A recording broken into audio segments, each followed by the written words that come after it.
Hello, Professor. I hope everything's going well. I just want to follow up on my book report.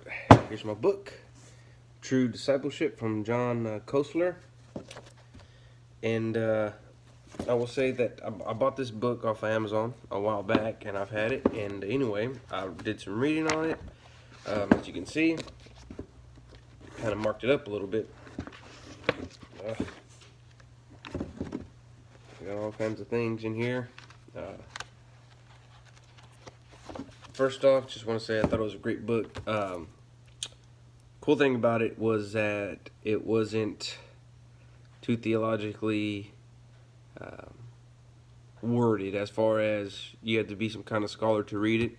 It's absolutely easy for just the common person to pick up and grab and learn from it about discipleship. So I'll just talk about the plot. The book was pretty much simple, true discipleship. It pretty laid itself out. What the book was really much talking about was how to get the biblical narrative of what Jesus put out in practice and through his disciples, and how to put it out in practical life, from baptism to serving Christ, just being a Christian in general. It just encompassed everything about being a Christian. So I thought it was pretty well out and pretty straightforward. So either way, chapters 2 and 3 are the two chapters that stuck with me for the fact that I definitely need a little working on, because I'm a selfish person, selfish being. I can be a little self-centered and think about Billy sometimes. And chapter 2 talked about picking up your cross. And the basic gist of it, especially in the beginning, was to deny yourself and pick up your cross daily. And I like how he explained it 3 different times when Jesus sent out the disciples for the first time. Don't deny yourselves, pick up your cross, and they went out to do the thing. And sometimes you have to, they went out and did their thing. And number 2, the second time he told them was there was like a large crowd. They had a large crowd, and it was about when the time would come when you would have to deny maybe the love for your parents, in the sense how it reigns over Christ, your family.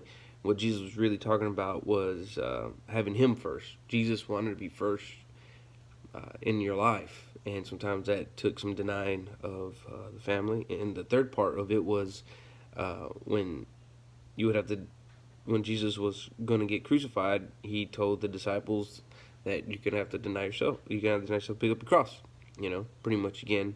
And of course, Peter went nuts and said, no, I'm not going to do that. And he had to. So all that to say is that